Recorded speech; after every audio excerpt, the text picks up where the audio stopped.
This is Kugan Cassius for IFL TV. We're in downtown Los Angeles for the Canelo and Angulo press conference with me. And you kind of invited me here because I didn't know it was on until you Facebooked me. Michelle Joy Phelps from BehindTheGloves.com. I'm glad you're here. How are you? Finally. I'm good, I'm great. Yeah? Yeah. The weather's held out today for this press conference, which was a worry because it's outdoors. Yeah. And your hair would have been all over the place. No, I actually have very straight hair, so it's not like frizz. It doesn't get frizzy. But it is humid, right? It is humid. Humid as hell today. It is humid. So excuse me if I'm a little shiny. Huge Mexican theme base behind this whole March the 8th, obviously headlined by Canelo and Angulo. Interesting fight because they're both coming off the back of very different defeats. Obviously Mayweather and Erislandy Lara. Why do you think this fight was put together, Michelle? Honestly? Yes.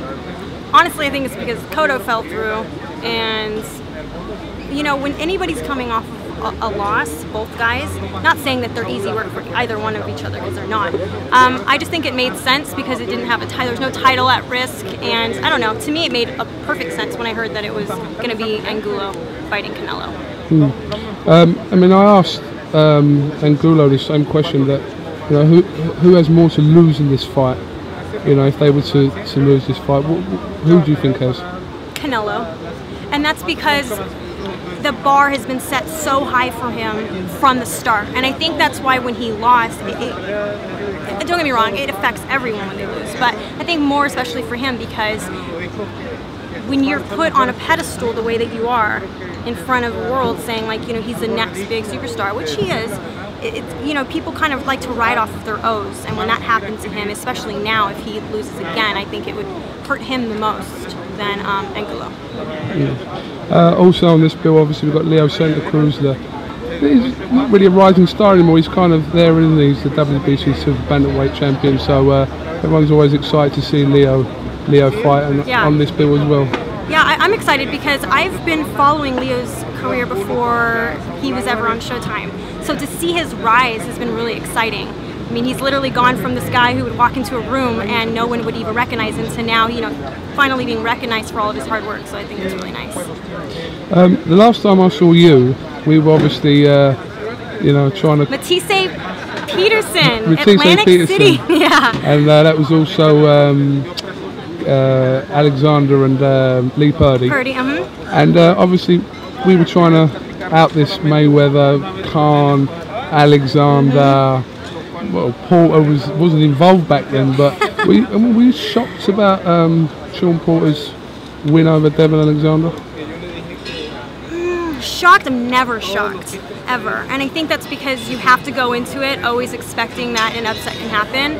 I think that Sean for so long had been overlooked, so I wouldn't say I was shocked. I would definitely, you know, I felt bad because, you know, Alexander's a good friend of mine, and, you know, you always feel bad, but no, I wouldn't say that I was entirely shocked. I mean, Sean Porter's an amazing fighter. Anyone who follows him and his career would know that. I've spoke to Virgil Hunter and Stephen Espinoza today and kind of asked them the question that everyone in the world's waiting for in the world of boxing about, you know, Mayweather's next fight, and it's like the worst kept secret in the world, we think.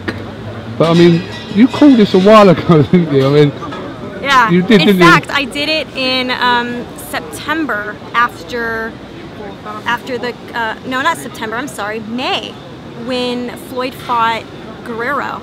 I was tweeting about it and I said, funny that Amir Khan's sitting, you know, ringside and blah, blah, blah. And I kind of just threw the idea out there and I was crucified on Twitter. I mean, everyone said, you're crazy, that fight will never happen. You're a woman, you don't know what you're talking about. You don't know what you're talking about. You know, you lose all your credibility when you speak like that. And I just laughed about it because, you know, the truth is I knew what was happening and what was unraveling. And I kind of knew about, like, when Khan said that he signed the paperwork, I knew that 3 months ago.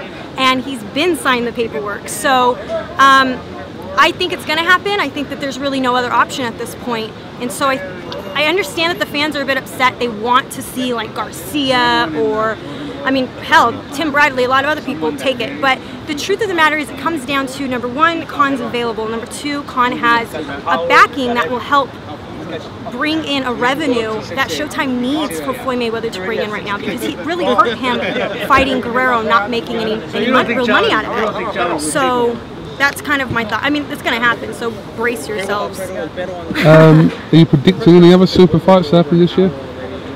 I want to see Lucas Matisse fight Josecito Lopez. That's one I want to see. I want to see Danny Garcia fight Paulie Malignaggi next, actually, or the winner of Peterson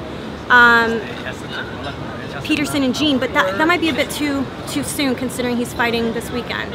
Do you think? About 2 months, about a 2-month, might be too soon. Possibly. What next for Broner? What weight? Broner needs to go down to 140 or stay at 135 where he was best. But I am not happy about a Maidana rematch if it does happen. I really think it's pointless. Don't you? Do you think? Well, I don't know. Really? Don't know. I think a lot of people do. I mean, I've kind of put it out there and everybody responding is like, why rematch? It's almost like this. Okay, Broner, if you want a rematch with Maidana, why didn't you rematch Paulie Malignaggi when it was a split decision? Like, so why? And Paulie was the champion. Paulie was the one with the belt, so you would think that he would have... The fight with Malignaggi was a lot closer than the fight with Maidana. Exactly. Yeah. So why not? So that's kind of where I'm a little confused, and that's where I think that politics kind of come into play, and that kind of pisses me off a bit, because I think that Paulie should have had a rematch before this talk of Broner Maidana too. Sorry, I'm just not happy about it. Now, I know that you were booked up to come to England last year for in September for what would have been our biggest fight, Hey Fury. We were all left gutted by it, and obviously you didn't end up coming here. Yeah. We've got the possibility of Carl Froch and George Groves too. Won't happen. Joe Gallagher, they're saying it's not happened, but Froch Chavez, June, July, Vegas. It's done. All right, well, we're on the Froch Groves. I'm being told all week, last few weeks. It's kind of ruining my question here, but we're trying to get her over here, so we don't want her in Vegas. No, but have you got any plans to come over? I want to come over. If the fight's big Eddie enough, Hearn, make a fight worth me coming over for. I'm just joking, it's not. I know you guys are making fights, but honestly, it just kind of conflicts with what we have over here in the States. But I would love to. I would love to be able to go over there, because I know that's where boxing originates from, and you guys have a huge following. I have a huge following from England, which I'm very grateful for. I mean, I couldn't tell you, half the people that tweet me or even comment on everything are from England. So it would be really nice. I would love to see. I mean, is David Haye going to continue fighting? Joe, do you know about that week there? Okay. Training intensely. He's obviously got an injury that. Okay. I can't comment. You know, on these things, maybe if there's a opening of some sort, I could try to make it out there. It's just that, you know, in March, April, May here in the States, it's just kind of like slammed, and I go to all the major fights. So. Come over in April to Scott Quigg's world title defense. He's up at fight day or Santa Cruz by the end of the year. Scott Quigg, WBA 122 champion. See, you never know. I'll be there soon. You never know. I'll be there soon. So, yeah, so basically Joe will just tell you when the fights are happening, because he's like announcing fights before maybe he's meant to. And I'm notorious for doing that too, though, you know. So. But all Joe's fighters more or less fight for one promoter, apart from a couple. Yeah, most of them with Eddie Hearn, a couple with Frank Warren. But okay. Alright, well listen, Michelle Joy Phelps, thank you very much for talking to IFL TV. Thank you, I'm so excited you're here. I'm excited to be here. So I'm going to a Golden Boy show on Friday. I don't know if you're going to that. In Indio?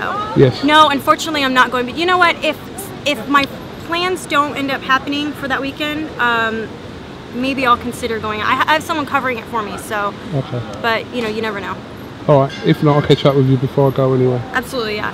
Alright. Bye guys, thank you. Cassius with Michelle Joy Phelps from BehindTheGloves.com. Buy the app and log on to the website. Free app. It's a free app available for Droid. Buy it for free then. Yeah, download it for free. Thank you very much. Bye guys.